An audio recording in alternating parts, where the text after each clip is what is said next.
안녕하세요. 백지호입니다. 오늘은 마침내 나만 알기 아쉬운 딥러닝 5주차를 진행을 하려고 합니다.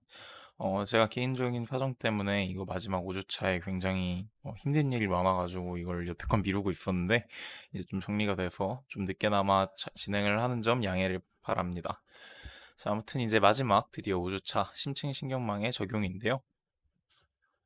먼저 이제 본격적으로 배우기 시작하기 전에 여태까지 배운 심층신경망 이론을 좀 복습을 해봅시다. 심층신경망 DNN은 이제 뉴런을 모방한 선형 모델 퍼셉트론을 이용해가지고 이제 여러 계층을 쌓아서 만들어지는데요. 심층신경망은 즉 비선형 미분 가능한 활성화 함수로 나뉜 계층을 갖는 다층 퍼셉트론이라고 볼 수 있다고 전에 말씀을 드렸습니다. 그리고 신경망이 깊어질수록 디입해질수록 고차원적인 특징을 학습한다는 것도 언급을 했던 것 같아요. 근데 딥러닝에서 그러면 딥이 도대체 무엇을 의미할까요? 구체적으로.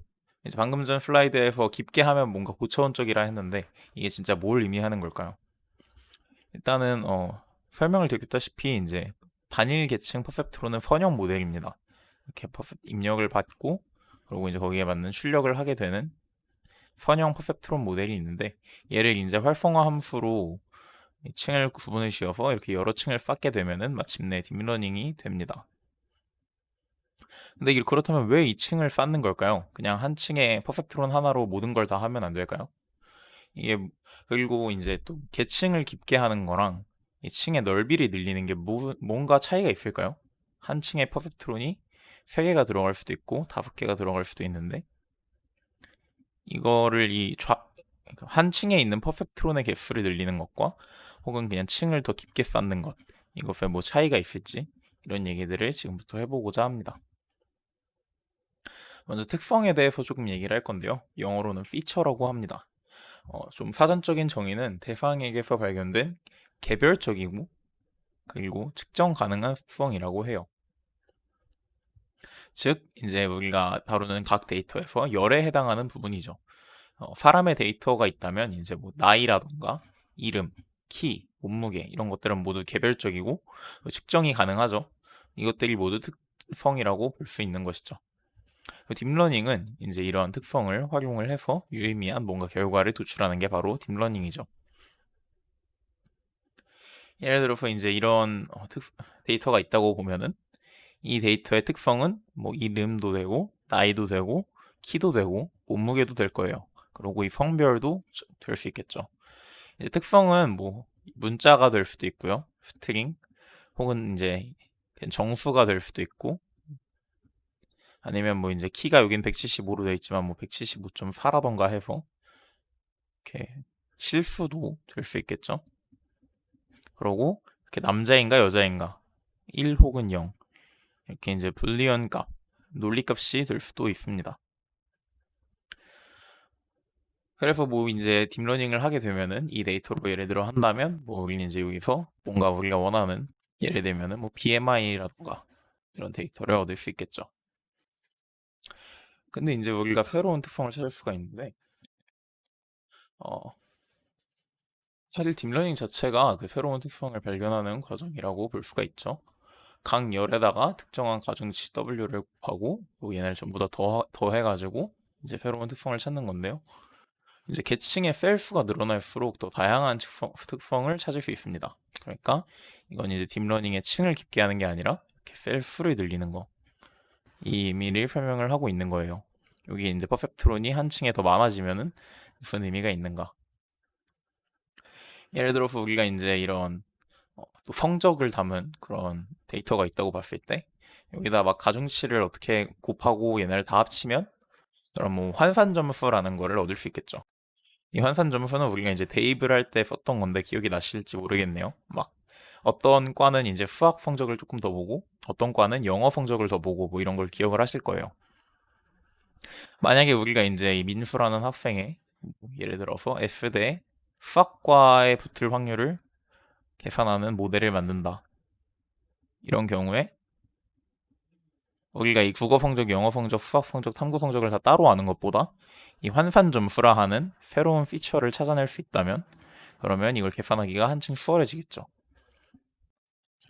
그러니까 이제 층에 들어가는 이 펠수를 늘리는 거는 이런 환산 점수, 또 환산 점수 외에도 뭔가 있겠죠. 막 예를 들어 그냥 수학과 탐구 성적만 봐서 뭐 이과 계열 성적 이런 것도 얻을 수 있을 거고, 여기 뭐 다른 게 또 기준이 있다면 또 다른 뭔가 유의미한 특성들을 찾을 수 있을 텐데, 즉 이렇게 펠을 늘린다는 거는 우리가 발견 가능한 특성의 수를 늘린다는 거예요. 이게 늘어날수록 우리가 이제 최종적으로 결과를 계산할 때 도움이 많이 되겠죠. 그러면 이번에는 이제 이 한 층에 있는 펠의 수를 늘리는 게 아니라 이 층을 여러 개를 쌓는 딥하게 만드는 효과를 얘기를 해볼 건데요. 이건 이제 고차원적인 특성 찾기라고 말을 합니다. 신경망이 딥해질수록 점점 데이터가 고차원적으로 변하거든요. 이게 뭘 의미하냐면 이제 이런 이미지를 다루는 걸로 설명을 하면 좀 편해서 이제 이 이미지를 가져왔는데요. 이제 층이 이렇게 진행이 되는 거죠. 이미지가 여기 인풋이 들어오고 이게 최종 결과를 향해서 이제 층이 깊어지는데, 처음에는 이제 그냥 간단한 이런 선, 막 가로선도 있고 여기 수평선도 있고 대각선도 있고 그렇죠. 그리고 이제 색상의 이런 변화 이런 것들을 찾아냅니다. 신경망이.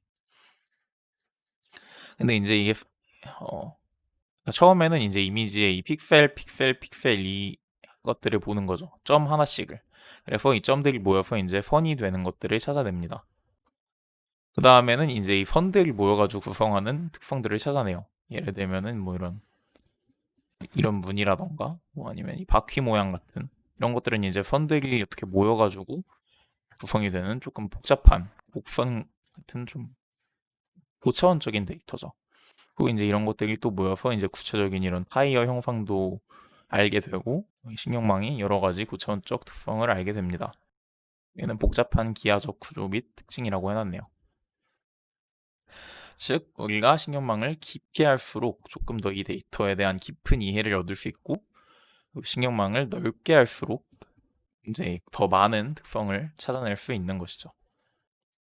그렇다면은 이제 모델이 클수록 항상 더 나은 결과가 나올까요? 근데 그렇진 않습니다. 일단 모델이 크면 좋긴 좋습니다. 원래 더욱 고차원적인 특성을 더욱 많이 배울 수 있기 때문이죠. 더 고차원적인 D, DB고요. 더욱 많이는 이제 와이드하게 할 경우. 근데 이제 그렇다는 거는 결국 가장 복잡한 특성은 바로 그냥 정답이에요.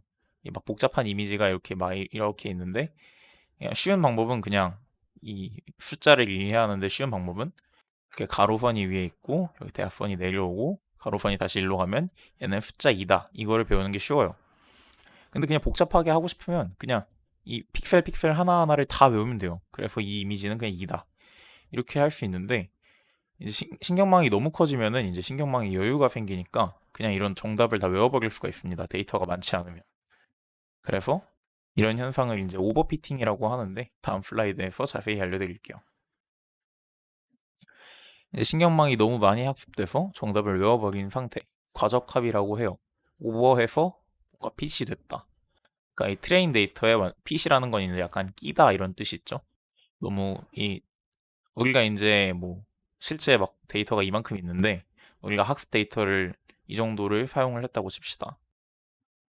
근데 이제 이게 과적합이 되어버려서 이제 원래는 얘네를 다 맞춰야 되는데 이 학습 데이터밖에 맞추지 못하게 돼버리는 그런 현상을 오버피팅이라 하는데, 어, 어떻게 이걸 진단을 하느냐?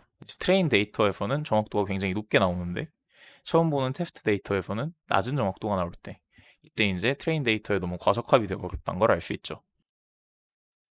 어떻게 보면 이제 신경망이 선입견을 갖게 됐다고 볼 수 있습니다.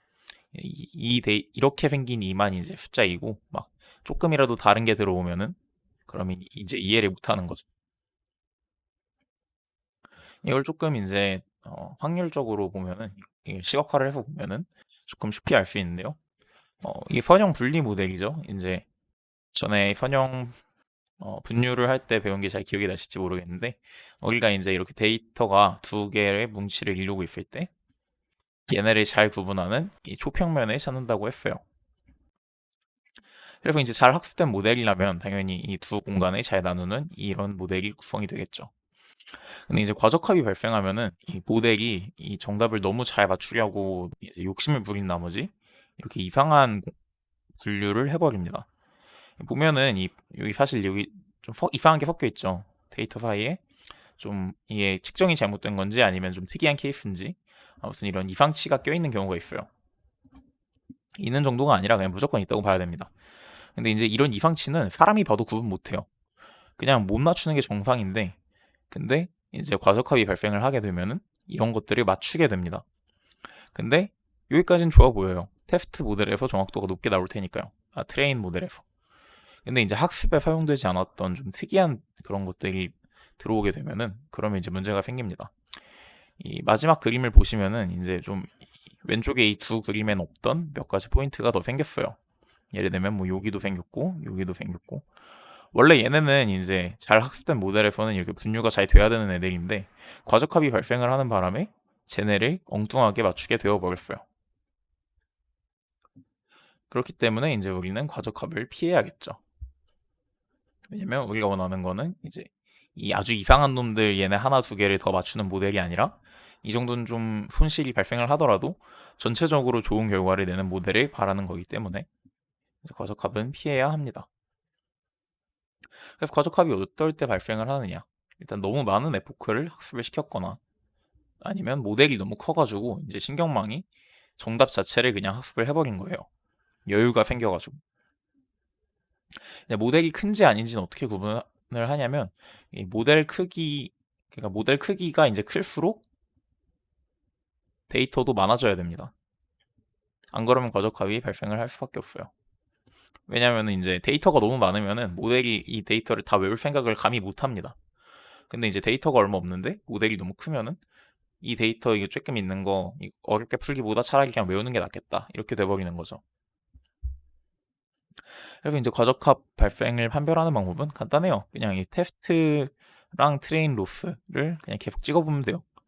이제 학습이 이렇게 되면은 둘 다 이제 손실이 감소를 하겠죠. 근데 감소하다 말고 이제 어느 지점에서부턴가 트레인은 원래 계속 감소를 하는데 왜냐면 얘네로 학습을 시키니까. 근데 이제 테스트를 잘 못 맞추기 시작할 거예요. 그러면 이제 이 순간에 오버피팅이 발생하기 시작했다고 볼 수 있죠. 그래서 이제 이거를 실제로는 이제 출력을 해보면서 오버피팅이 발생하는 지점을 찾아서 여기서 이제 학습을 스탑을 해주게 됩니다. 그래서 이제 결과적으로 오버피팅을 피하는 적절한 학습을 위해서는 모델 크기를 적당하게 조절을 해주고 그리고 이제 학습을 진행할 때 오버피팅이 발생한다 싶으면 학습을 중단해주고 그리고 가장 중요한 거 여러 번 도전해보는 겁니다. 모델을 막 크게도 해보고 작게도 해보고 그리고 학습을 많이 해보고 조금 해보고 이런 거를 계속 해보면서 여러 번 도전을 해보는 게 가장 좋은 방법이라고 할 수 있겠죠. 그리고 이제 하이퍼 파라미터 얘기를 할 건데요. 하이퍼 파라미터 뭔가 이름이 멋있죠? 하이퍼 막 초 파라미터 변수 매개 변수 이게 뭐냐면은 이제 딥러닝 모델에서 엔지니어가 설정하는 값이에요. 딥러닝은 파라미터가 두 개가 있죠. W와 B. 근데 얘네는 이제 우리 사람이 컨트롤하는 파라미터가 아니라 인공지능이 직접 학습을 하는 그런 파라미터예요. 얘네는 건드리면 안 됩니다. 그럼 이제 엔지니어는 무슨 파라미터를 건드리느냐? 모델의 크기, 깊이, 그리고 뭐 우리가 무슨 옵티마이저를 사용할 건지, 러닝 레이트는 어떻게 할 건지 이런 것들이 다 하이퍼 파라미터를 할 수 있는 거죠. 이것도 역시 방금도 강조를 해드렸지만 직관과 시행착오를 통해서 그냥 여러 번 도전해 보는 거예요. 하이퍼 파라미터를 막 100으로 해봤다, 500으로 해봤다, 뭐 이러면서 최적의 결과를 내는 값을 찾는 게 이제 머신러닝 하시는 분들이 해야 될 일이죠. 정말 다룰 게 많네요. 그리고 이제 또 다룰 거는 이제 데이터의 일반화인데요.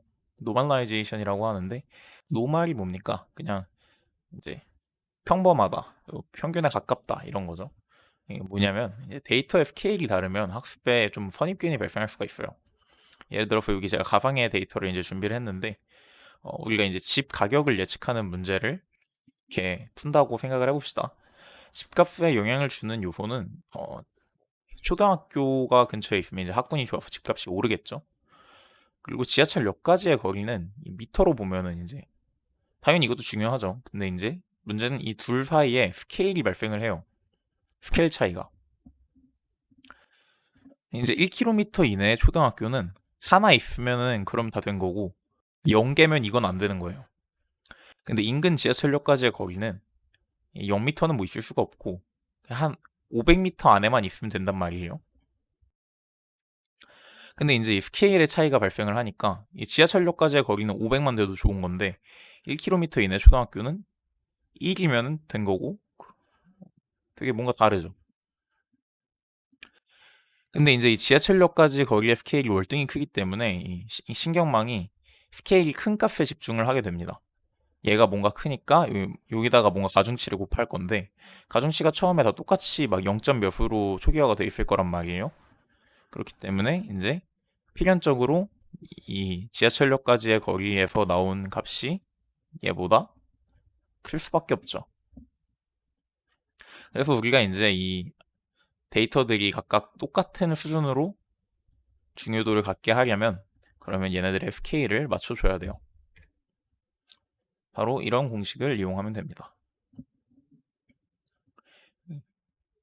값에서 이 최소값을 빼고 그리고 이거를 이제 최대값과 최소값의 차로 나눠줍니다. 이렇게 하면은 이제 모든 값이 0과 1 사이로 정규화가 돼요. 어떻게 되냐는 얘기냐면 이제 뭐 예를 들어서 1, 2, 3이라는 데이터가 있으면 얘를 이걸 해볼까요? 그러면 이제 xb는 1이고 xmax에서 xmin을 빼면은 2죠. 그러면 이제 1을 정규화를 하면은 1 빼고 0이죠. 그럼 0이 되겠네요. 2는 2에서 1 빼면 1이고 그리고 이거를 2로 나눠주니까 2분의 1이 되겠네요. 3은 이제 3에서 1 빼면 2고 그리고 2로 나누니까 1이 되겠죠. 즉 최소값은 0, 그리고 최대값은 1, 그리고 그 사이에 있는 값은 모조리 다 0에서 1 사이로 매핑을 해줍니다.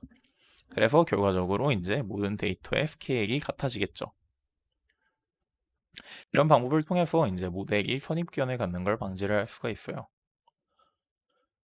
그러고 와 정말 오늘 뭔가 많이 배웠는데 천천히 좀 이따가 한번 다시 좀 이 PPT를 읽어보시고 그러시기를 권장을 드릴게요. 마지막으로 미니 배치 학습입니다.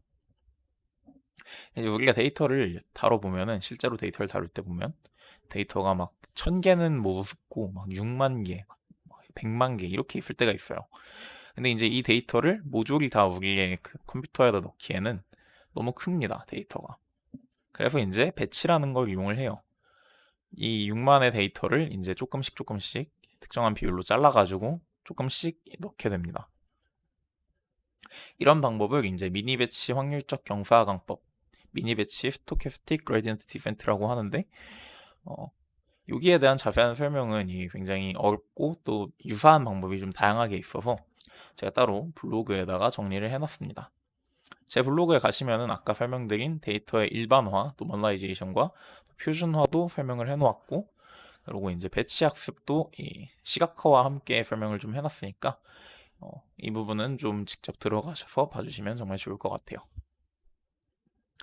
그리고 마지막으로 이제 제가 이 강의를 시작할 때 예고를 했던 것처럼 이 리그 오브 레전드 승패 예측하기 이 실습 문제를 풀어볼 건데요. 지금까지 배운 모든 걸 다 사용을 하셔야 할 거예요. 데이터가 크기 때문에 배치 학습을 이용을 해야 되고 그리고 또 심층 신경망을 이용을 해야 합니다. 이제 저희 GitHub에 들어가 보시면은 하고 안 켜놨네요. 우리가 항상 이용하는 GitHub을 보시면 제가 여기 파일을 올려놨습니다. 트레인 데이터, 테스트 데이터를 각각 X, Y로 제가 이미 다 나눠놨고요. 이제 근데 데이터가 굉장히 많아요. 제가 기억하기로 한 20만 개 정도 되는데 이거를 전부 다 이제 배치로 나눠가지고 학습을 시켜야겠죠. 그리고 심층신경망을 이용해서 학습을 시키면 이제 승패를 잘 예측할 수 있을 겁니다. 저 같은 경우에는 이게 정확도가 제가 만든 모델이 99% 이상 나왔던 걸로 기억을 해요. 한번 직접 해보시면 좋을 것 같고요. 그리고 이제 이게 좀 혼자 하기 어렵다 하시는 분은 제가 여기 지금은 링크를 안 달아놨는데 제가 달아놓도록 할게요. 이 강의를 올리면서 이 캐글에 제가 풀어놓은 코드가 있어요. 이거를 여기 리드미 파일에다가 연결을 해 놓을 테니까 이걸 직접 보셔도 좋을 것 같습니다. 그래서 이제 드디어 길고 긴 이 머신러닝 강의가 끝이 났는데요. 참 1학기 때 시작을 해서 어떻게 5주 동안 진행을 할 계획이었는데 마지막 주에 좀 문제가 생겨가지고 이걸 질질 끌었네요. 죄송합니다. 아무튼 정말 따라오시느라 수고가 많으셨고요. 이제 좀 정리를 해보자면 우리는 5주에 걸쳐서 인공지능의 역사, 머신러닝, 딥러닝 기초까지를 배웠죠. 이제 우리는 이런 것들을 알고 있습니다. 이 세상을 어떻게 수학적으로 표현할 수 있는지, 그리고 회귀와 분류 문제를 어떻게 모델링하고 또 어떻게 최적화를 할 수 있는지, 선형적이지 않은 복잡한 문제는 어떻게 풀어야 되는지, 이게 바로 딥러닝이었죠. 그리고 왜 인공지능이 이제야 주목받고 어떻게 지금까지 발전해 왔는지 이 모든 것들을 다 배웠고요. 또 모든 자료는 다 무료로 공개가 되어 있습니다. 이제 뭘 해야 될까요? 이제부터 재밌는 게 시작이에요, 사실. 이제 지금까지는 약간 수학적이고 좀 막 데이터도 가상의 데이터를 많이 써서 재미가 없었을 수도 있는데 지금부터는 이제 실제 데이터를 다룰 수 있습니다. 특히 이제 시각 인지 영역을 모방한 합성곡 신경망 이걸 이용하면은 이제 뭐 이미지를 분류하는 모델 같은 것도 만들 수 있고 또 이제 이 순환 신경망이란 걸 배우면 이제 시간에 따라 변화하는 데이터 예를 들어 주가 데이터라던가 이런 것들을 배우실 좀 다루실 수 있습니다. 그리고 이제 세상에 없던 예술을 창조하는 생산적 모델, 제너레이티브 모델이라는 게 있어요. 이것들이 정말 재밌습니다. 이거 꼭 한번 공부해 보시길 권장을 할게요. 그리고 이제 또 순식간에 사람을 뛰어넘어서 발전하는 가능성을 지닌 강화학습 모델. 이 외에도 제가 여기 적지 못한 모델들이 정말 셀 수 없이 많아요. 이것들을 이제 스스로 한번 탐구를 해보시면 되는 것 같습니다. 이제 길잡이를 좀 해드리려고 제가 더 자료를 준비했는데, 가장 좋은 방법은 이제 인공지능 대회에 나가보는 거예요. 참가비가 드는 것도 아니고, 이 캐글이랑 데이콘이라는 사이트가 있는데요. 캐글은 이제 좀 글로벌 사이트고, 여기는 이제 전 세계 제야의 고수들이 다 모여드는 곳이고, 데이콘은 이제 한국 사이트입니다. 여기를 방문을 하시면, 어, 데이터와 함께 이제 이 데이터로 뭔가 주어진 문제를 해결하는 대회들이 많이 올라와 있어요. 근데 이제 이런 대회들을 해결하면은 더 잘 해결하면 막 그 리더보드에도 올라가고 그런 되게 재밌게 인공지능을 배울 수가 있습니다. 또 이제 아직은 이제 대회는 좀 무리다. 독학을 해봐야겠다 하시는 분들은 여기 있는 자료들로 공부를 하시면 될 것 같아요. 먼저 케라프 창시자에게 배우는 딥러닝이란 책인데요. 이거는 이제 제목 그대로 케라프라는 이 인공지능 라이브러리를 만든 프랑스와 슐레라는 분이 쓴 책이에요. 되게 두꺼운데 되게 여러 가지 모델이 잘 설명이 돼 있고 입문서로 굉장히 좋습니다. 근데 이제 내년에 2판이 나온다고 하더라고요. 2021년에. 그래서 뭐 기다렸다가 그걸 사셔도 되고 아니면은 지금 사셔도 나쁜 책은 아니에요. 그리고 핸즈온 머신러닝 2판. 이 2판은 최근에 나왔어요. 근데 2판이 이제 딥러닝까지 크게 좀 커버를 하는데 1판은 좀 머신러닝만 다뤘다면 2판부터는 이제 진짜 딥러닝까지 다뤄서 분량이 거의 2배 차이가 나거든요. 그래서 꼭 이걸로 공부하실 거면 2판을 추천해 드리지만 이제 난 머신러닝은 조금 관심이 없고 그냥 딥러닝만 배우겠다. 이런 분들은 다른 책이 나을 것 같습니다. 그럼 이제 딥러닝 이론을 조금 기초부터 더 배우고 싶다 하시는 분들은 이 밑바닥부터 시작하는 딥러닝이란 책이 있는데 얘는 이제 라이브러리를 쓰지 않고 진짜 밑바닥부터 딥러닝을 구현해요. 그래서 이제 딥러닝 이론, 수학 쪽에 조금 더 관심이 있다 하시면 이 파이토 고키라는 분이 지은 밑바닥부터 시작하는 딥러닝을 구매하시면 되겠습니다. 드디어 이렇게 이제 진짜 끝났는데요. 5주간 제 스터디에 참여를 해주시느라 정말 고생이 많았고요. 또 이제 제가 또 언제 이런 스터디를 다시 진행할지 모르겠지만 품질 향상을 위해서 이제 완주하신 분들의 의견을 좀 수집하고 있습니다. 유튜브 영상 설명에도 링크를 달 건데 이 링크에 들어가셔서 이 설문조사에 좀 응답을 해주시면 감사하겠습니다. 여기까지 나만 알기 아쉬운 딥러닝 강의를 한 백지호였고요. 다음에 기회가 되면 좋은 기회로 만나면 좋겠네요. 수고하셨습니다. 감사합니다.